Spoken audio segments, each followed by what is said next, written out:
Você já sentiu a sensação de ter sido hipnotizado por um vendedor que lhe convenceu a comprar alguma coisa que você tinha convicção que jamais compraria em sua vida? É perceptível que algumas pessoas parecem exercer sobre nós um grande poder de convencimento, ao passo que outras têm dificuldade até mesmo para nos fazer acreditar em coisas muito simples. A essa arte de convencer é dado o nome de persuasão. Segundo o dicionário, a persuasão é uma estratégia de comunicação que consiste em utilizar recursos emocionais ou simbólicos para induzir alguém a aceitar uma ideia, uma atitude ou realizar uma ação. É o emprego de argumentos, legítimos ou não, com o propósito de conseguir que outro indivíduo adote certa linha de conduta. A capacidade de persuadir é uma das mais importantes características que uma pessoa pode ter nos dias atuais, uma vez que geralmente vivemos em ambientes extremamente competitivos, onde aquele que melhor souber vender suas ideias certamente levará vantagem em relação aos demais. Isso fica bastante claro no mundo dos negócios, onde não é raro vermos pessoas que, mesmo tendo grandes ideias, acabam por não conseguir vendê-las para o investidor, por exemplo, ao passo que outras pessoas, com projetos nem tão relevantes, conseguem fechar negócios e seguir em frente. É fácil perceber que algumas poucas pessoas parecem já ter nascido com a capacidade de persuadir, mas, para os que não tiveram tamanha sorte, resta aprender as técnicas capazes de nos conferir essa habilidade. Antes de conhecermos esses métodos, é importante passarmos rapidamente pelo conceito que permite que eles sejam eficazes. No mundo de hoje, somos a todo momento bombardeados por informações e problemas vindos das mais diversas partes, mas nosso cérebro não é capaz de lidar com essa quantidade absurda de tarefas ao mesmo tempo. Para resolver essa questão e não entrar em colapso, o próprio cérebro busca criar atalhos para executar de forma automática aquelas tarefas que fazemos com certa frequência. O objetivo desse automatismo é simples: economizar energia para gastar com aquelas questões mais complexas, que realmente demandam mais concentração e raciocínio. Mas é aí que mora o perigo. As pessoas que dominam as técnicas de persuasão exploram exatamente a fragilidade que o cérebro passa a ter quando responde de forma automática a determinados estímulos. Neste livro, Robert Cialdini, o psicólogo social mais respeitado nos estudos da influência e da persuasão e professor de psicologia e marketing da Universidade Estadual do Arizona, explica como funciona o mecanismo da persuasão e utiliza-se de vários exemplos reais para apresentar as 6 armas que influenciam a conduta humana. A primeira arma é a reciprocidade. A sensação de obrigação em dever um favor é algo muito forte em nós seres humanos. Mesmo que você não tenha pedido esse favor a alguém, se ele é feito, você automaticamente se cobrará a retribuir, é fato. E é fato também que nem sempre você levará vantagem nessa troca de favores. Somos capazes de retribuir um pequeno favor com favores maiores ainda, só para aliviar a carga psicológica da dívida. Um exemplo bem comum da utilização da técnica da reciprocidade é a famosa estratégia da degustação, tão comum em supermercados.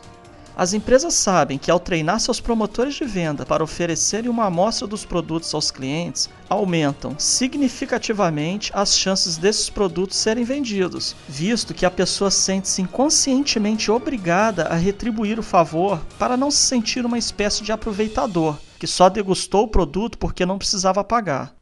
Portanto, fique atento a favores, brindes e afins. Nada vem de graça, principalmente se ofertado por pessoas desconhecidas. A segunda arma é o que podemos chamar de compromisso e coerência. A maioria das pessoas deseja ser, ou pelo menos parecer, coerente com suas palavras, crenças, atitudes e ações, principalmente porque, diante da sociedade, elas tendem a ser mais valorizadas quando agem dessa forma. Então, ao tomarmos uma posição sobre algo, imediatamente passamos a lidar com pressões pessoais e interpessoais, exigindo que nos comportemos de acordo com o compromisso inicial, mesmo que futuramente nos mostremos enganados quanto a tais decisões. Nas vendas, por exemplo, não importa se o cliente faz uma compra inicial com um valor muito baixo. O importante é simplesmente que essa primeira venda seja feita, pois ao efetuar a primeira compra, o cliente se sentirá inconscientemente compromissado com a empresa, de modo que volte a efetuar outras compras com valores possivelmente maiores no futuro. Quem nunca recebeu um e-mail com um cupom que dá direito a um desconto somente na primeira compra? A terceira arma é a aprovação social. Quer concordemos ou não, nós seres humanos temos a tendência de considerar como atitude correta tudo aquilo que a maioria das pessoas acredita ser uma atitude correta.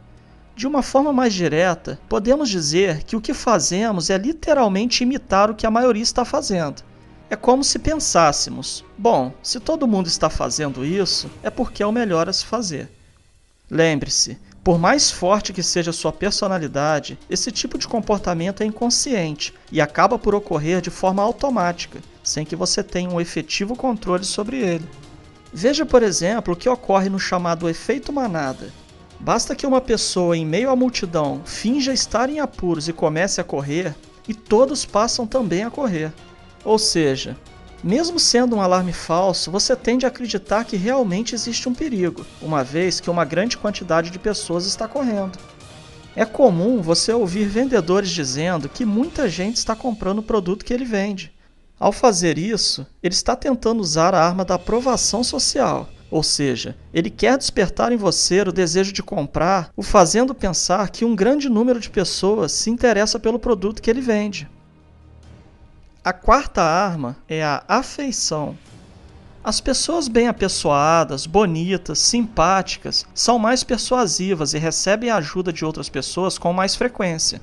Isso acontece porque elas são vistas como dotadas de traços de personalidade mais desejáveis e com maior capacidade intelectual, mesmo que isso não reflita a realidade. Este fenômeno é amplamente estudado no campo da psicologia e é conhecido como efeito auréola.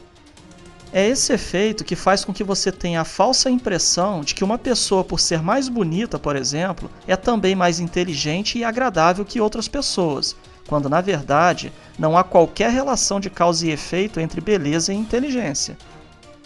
Outro aspecto importante da afeição é que tendemos a concordar mais com pessoas que se parecem conosco, seja no modo de se vestir ou pensar. E por esse motivo, é comum encontrarmos vendedores que pesquisam os hábitos de seus clientes para que em uma reunião de vendas, por exemplo, possam demonstrar ter os mesmos interesses e assim aumentarem a probabilidade de fechar negócio. A quinta arma é a autoridade. Nós, seres humanos, temos propensão a acatar as ordens ou atender aos pedidos de pessoas que sejam, ou pelo menos pareçam ser, superiores a nós. Títulos acadêmicos e trajes são itens que simbolizam a autoridade e ajudam a persuadir o indivíduo. Pesquisas comprovam que se duas pessoas estão a conversar e uma delas apresenta seus títulos, ou seja, se apresenta como sendo um médico ou um professor, por exemplo, a outra pessoa inconscientemente já se coloca em patamar de inferioridade, de submissão. As roupas também transmitem autoridade. Normalmente, pessoas de terno são naturalmente vistas como sendo bem-sucedidas ou possuidoras de títulos respeitáveis perante a sociedade, mas, convenhamos, nem sempre isso reflete a realidade. A sexta e última arma da persuasão é a escassez. Criar um sentimento de possível perda de oportunidade na pessoa que você quer influenciar é uma ferramenta poderosa para fazê-la aceitar sua oferta. A lei da escassez sugere que quanto mais escasso um item se torna, mais tendemos a valorizá-lo. E se houver disputa por esse item, esse valor aumenta ainda mais. Dessa forma, por medo de perder uma oportunidade que pode ser única, as pessoas tendem a aceitar a oferta que está sendo feita. Esse princípio é muito importante no processo de persuasão. E lembre-se, para convencer alguém, não é preciso que a escassez de fato exista. Basta que você crie essa ilusão. É comum ouvirmos, por exemplo, os vendedores dizendo que o produto que desejamos é o último em estoque e que várias outras pessoas também estão interessadas nesse mesmo produto. Da próxima vez que isso acontecer, lembre-se, estão usando a arma da escassez para lhe persuadir. Bom, É fato que todos nós desejamos tomar decisões bem planejadas em quaisquer situações, e cada um tem plena consciência de sua própria capacidade intelectual para analisar os fatos envolvidos em uma negociação, por exemplo. Mas, como vivemos em um mundo extremamente competitivo, devemos considerar que a todo momento somos cercados por truques e armadilhas daqueles que desejam se beneficiar às custas do sacrifício alheio. A leitura deste livro abrirá seu campo de visão e o ajudará a enxergar as estratégias maliciosas que muitas vezes estão por trás das oportunidades milagrosas.